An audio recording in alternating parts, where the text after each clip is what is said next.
جګرانو کتونکو چې کله د موسم ګرمي موسم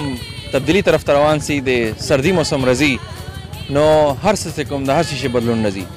داسې انسان چې کوم دا بیا شیرکو کمبلو پسې ګرځي او بیا ریټونه دومره زیات شوي دي چې خلک د بازار شی چې کوم دا هغه مخه نه ویني بیا راځي نیلام طرف ته نو پریډ ګراوند چې کوم دا نیلام دپاره انتهایی زیات مشهور ده او خلک ډېر په ګڼ تعداد باندې چې کوم د راځي نیلام سامان چې کوم دی اخلي ولې اخلي کوالټي روغه ده یا قیمتونه کم دي دا به نن موږ پوښتنې کوو د دلته خلکو نه چې کوم دلته راغلي دي او دین علاوه چې کوم دلته دکانداران دي او دا د نیلام کاروبار کوي عرف عام چې موږ دې ته نیلام وایو موږ پښتانه ورونه چې کوم یو نو دلته خلک ولې راځي ریټونه څرنګه دي دې معلومات نه اخلو نن د خلکو نه السلام علیکم وعلیکم السلام نوم دې څه دی نوم به کریم خان کریم خان درته ووایه چې دا کاروبار ته د کله نه کوې دا کاروبار خو لاس 15 کله کېږي کاروبارونه خو نور هم ډېر دي دا کاروبار ته ولې کوې دا کاروبار د غریباتو واجب کوي اچھا جی لکه موسم چې کله شروع کېږي سردي موسم راځي یخ کېږي خلک دې طرف ته ولې راځي نیلام طرف ته ولې راځي دا وایي چې مول اردونه وي په دا نیلام کې مال واخله اینه وي هغه دومره واس لري نه اچھا نو تاسو مال چې کوم دا پر اشتیا باندې ارسان دی دا ارسان ده خو وی چې ګرون ده چې کیس کې شتمپل کېدله ویس ارزون ملاوي نه مطلب مو دغه دی چې مخکې ارزون اوس ګرون شوی دی ګرون شوی چې کومه دو مهنګۍ زیاته شوې ده ټیکس ډېر پرسي ټیکس خو چې کیس په کراچۍ کې بهار نه ورځې مې ولته غوښه په لګي دلته شروع شي بیا پر را د مو بیا غوښه په ولګي دا مول ته کوم ځای نه تاسو وروړئ کراچۍ نه اچھا خلک چې کوم دي په ډېر تعداد باندې ترسي سامان وخلي که نورې کولې نه دی کم شوی دی سردي ولګي خلک ډېر ودرېږي چې سردي ولګي چې سردي ونه لګي دغه شی بیا پرېت وي کم خو وخلي اچھا تاسو خو چې کوم د رضایي استعمالوئ پردې هم استعمالوئ پردې وي کمباله وي شیراک وي نیولي وي دا قسم مول وي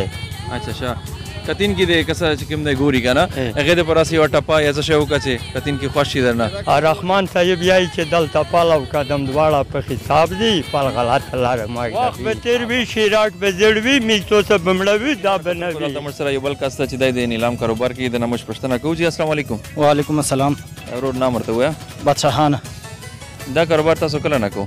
دا خو موږ ډېر وخت کې زه چې شوی یم که نه په دې کاروبار کې موږ لګیا یو اچھا همدا خدمت کې لګیا یو سره کوم ځای نه دا مال تاسو راوړو مونږ د کراچۍ نه دا ګرمي چې د سیزن زیات وي که یخني چې سیزن زیات وي یاره ګرمي کې صفا خبره ته کوم موږ په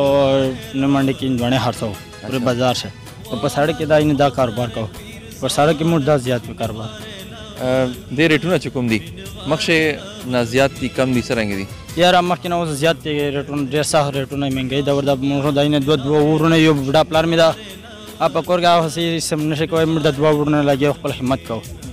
اوس دا ډېر زیات ریټونه دي بل داسې چې چاته اوس دا 250 روپۍ راټ پرته په 100 روپۍ درکړو اوس دا خو بالکل نشله دغې وجه څه ده د ریټو زیاتولو بس دا یعنې مهنګۍ دور د خپل هم خفهېږي بل دوه ورونه یو په خپله وړو کې خویندې ورونه مې دي بال بچ مې دي او کریام پر دي دا یعنې دي روزانه 100 روپۍ ورځ مړ نه لې اوس 150 کېږي راته ډبله کېږي ادینې پر 450 روپۍ را نه لیږي زغزي تاسو بیا دی چې د خپل کور سیستم چلوای سو خو بس رزق ورکوه الله دا خو بس موږ خدمت کوو رزق ورټیکه خو الله والي ده بالکل خپله شکر جګرانو کتونکو دا کس ما سره ولاړ ده او دی چې کوم دا په نیلام شي لګیا ده سامان اخلي السلام علیکم وعلیکم السلام نام ورته ووایه خپل جاوید کوم علاقې نه تعلق لرو لکي مروت نه سرائے نورنگ تاسو نیلام ته راغلي یو حالانکې دکان چې نور شی نه هم میلاویږي نیلام سامان تاسو ولې اخلو نیلام سامان داسې ده چې وړیا ده او روغ له بار نه راځي کنټینر او مال لا صفا سوترای به راشي په بازار کې ډېره مهنګۍ ده اچھا ریټونه یې ارسان دي ریټونه ګزارې اچھا د دې چې کومه کوالټي تاسو یې لغم دی بازار نه روغه ده بازار نه بالکل دا څومره قیمتونه لري دا شی نه مختلف نمونه دي 800 1000 1200 1500 1400 1300 او دغه شی که دکان چې اخلي نو څومره قیمت وي دکان چې 2500 3000 3500 پرې دي اچھا جی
جی ګرانو کتونکو خبرې اورېدې د دوکاندارانو هم د کسټمر چې کوم دی هغې خبرې هم اورېدې لکه دوی دا وایي چې یاره ریټونه چې کوم دي سیوا شوي دي نورو کلونه خو کسټمر اوس هم خوشحال دي ځکه چې یو کوالټي شی چې کوم ده په نیلام چې دوی ته میلاویږي احمد جان سره فرمان خان وزیر انجم پروډکشن سره نورنگ شینوار لونگین